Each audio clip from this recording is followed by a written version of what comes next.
നമസ്കാരം, ജന്മഭൂമിയിലേക്ക് സ്വാഗതം. വാർത്തകൾ ചുരുക്കത്തിൽ.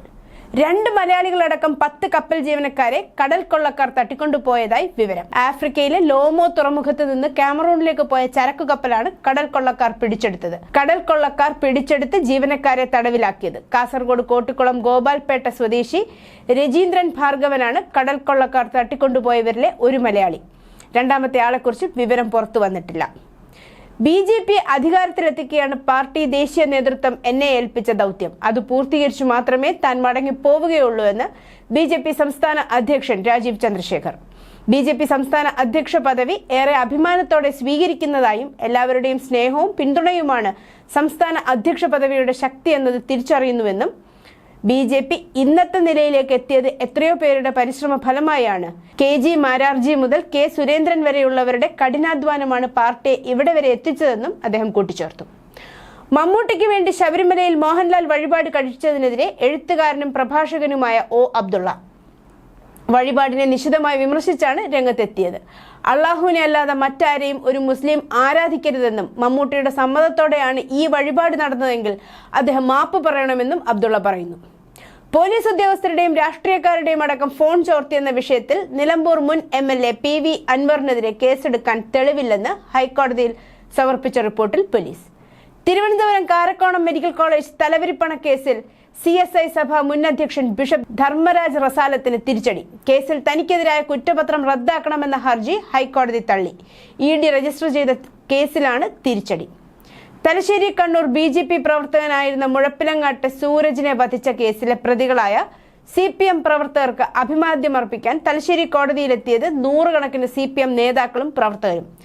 TP ചന്ദ്രശേഖരൻ വധക്കേസിൽ ശിക്ഷിക്കപ്പെട്ട് പരോളിലിറങ്ങിയ മുഹമ്മദ് ഷാഫി ഉൾപ്പെടെ വിവിധ കേസുകളിൽ പ്രതിയായവരും ശിക്ഷിക്കപ്പെട്ടവരും കോടതി പരിസരത്തെത്തിയിരുന്നു. കരിപ്പൂരിന് തിരിച്ചടിയായി കോഴിക്കോട് നിന്ന് ബഹ്റൈൻ ദോഹ മേഖലകളിലേക്ക് സർവീസ് നടത്തുന്ന ഗൾഫ് എയർ സർവീസ് അവസാനിപ്പിക്കുന്നു. 31 പുലർച്ചെയാണ് 5-നുള്ള വിമാനത്തോടെ 7 വർഷം നീണ്ട ഗൾഫ് എയർ സർവീസ് അവസാനിക്കും. എയർ ഇന്ത്യ തുടങ്ങിവെച്ച് സർവീസ് പിൻവലിക്കലിൽ കരിപ്പൂർ വിടുന്ന 3ാമത്തെ കമ്പനിയാണ് ഗൾഫ് എയർ.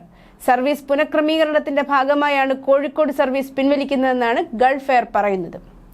വഖഫ് ഭേദഗതി ബിൽ 2024 ചൊല്ലി രാജ്യത്ത് നിലനിൽക്കുന്ന രാഷ്ട്രീയ കോളിളക്കങ്ങൾക്കിടയിൽ AIMP-LBയെ നിശിതമായി വിമർശിച്ച് രംഗത്തെത്തിയിരിക്കുകയാണ് പാർലമെന്റ് JPC ചെയർമാൻ ജഗദംബിക പാൽ. ബില്ലിനെ എതിർക്കുന്ന ഈ ആളുകൾ രാജ്യത്ത് അസ്ഥിരത സൃഷ്ടിക്കാൻ ശ്രമിക്കുകയും ന്യൂനപക്ഷങ്ങളെ തെറ്റിദ്ധരിപ്പിക്കാൻ പ്രവർത്തിക്കുകയും ചെയ്യുന്നുവെന്ന് അദ്ദേഹം വിമർശിച്ചുകൊണ്ട് പറഞ്ഞു.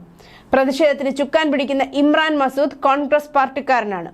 വഖഫ് ബോർഡിലെ ആളുകൾ അതിന്റെ സ്വത്തുക്കൾ നശിപ്പിച്ചുകൊണ്ടിരിക്കുന്നു. അതുമൂലം ദരിദ്രർക്ക് ഒരു പ്രയോജനവും ലഭിച്ചിരുന്നില്ലെന്നും ഇമ്രാൻ മസൂദിന് നന്നായി അറിയാം. ഇതെല്ലാം അറിഞ്ഞിട്ടും ഈ ബില്ലിനെ എതിർക്കുന്നതിലൂടെ ഇമ്രാൻ മസൂദ് രാജ്യത്ത് അരാജകത്വം പടർത്താൻ ശ്രമിക്കുകയാണെന്നും ചെയർമാൻ കുറ്റപ്പെടുത്തി.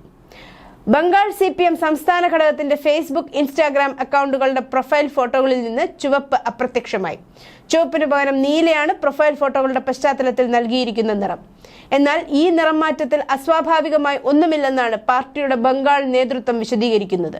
പാർട്ടിയുടെ നിറം ചുവപ്പല്ലെന്ന് കഴിഞ്ഞ ദിവസം കേരളത്തിലെ CPM സംസ്ഥാന സെക്രട്ടറി MV ഗോവിന്ദനും അഭിപ്രായപ്പെട്ടിരുന്നു. ഡൽഹി ഹൈക്കോടതി ജസ്റ്റിസ് ജശ്വന്ത് വർമ്മയുടെ വീട്ടിൽ നിന്നും പണം കണ്ടെത്തിയ ആരോപണവുമായി ബന്ധപ്പെട്ട് തെളിവുകൾ പൊതുജനങ്ങൾക്ക് മുന്നിൽ വയ്ക്കാനുള്ള സുപ്രീം കോടതി ചീഫ് ജസ്റ്റിസ് സഞ്ജീവ് ഖന്നയുടെ തീരുമാനത്തെ ഉപരാഷ്ട്രപതി ജഗ്ദീപ് ധൻഖർ സ്വാഗതം ചെയ്തു. സംഭവവുമായി ബന്ധപ്പെട്ട് രാജ്യസഭാ കക്ഷി നേതാവ് JP നഡ്ഡയുമായും രാജ്യസഭാ പ്രതിപക്ഷ നേതാവ് മല്ലികാർജുൻ ഖാർഗെയുമായും ജഗ്ദീപ് ധൻഖർ ഇന്നലെ ചർച്ച നടത്തി. പാകിസ്ഥാനിൽ ഹിന്ദുക്കളും ക്രിസ്ത്യാനികളും നേരിടുന്ന കൊടിയ പീഡനങ്ങളെ UN മനുഷ്യാവകാശ കൗൺസിലിൽ അവതരിപ്പിച്ച് ഇന്ത്യ. കഴിഞ്ഞ ദിവസങ്ങളിലായി ജനീവയിൽ നടന്ന UN മനുഷ്യാവകാശ കൗൺസിലിന്റെ 58ാമത് സെഷനിലാണ് ഇന്ത്യയുടെ പ്രതിനിധി ജാവേദ് ബെയ്ഗ് പാകിസ്ഥാനിലെ ന്യൂനപക്ഷങ്ങൾ അനുഭവിക്കുന്ന കാര്യങ്ങൾ അക്കമിട്ട് നിരത്തിയത്. യമനിലെ വിമത വിഭാഗമായ ഹൂതികൾക്കെതിരെയുള്ള US-ന്റെ സൈനിക നടപടികൾ മാധ്യമപ്രവർത്തകരുമായി പങ്കുവച്ച് ട്രംപ് ഭരണകൂടത്തിലെ ഉന്നതർ.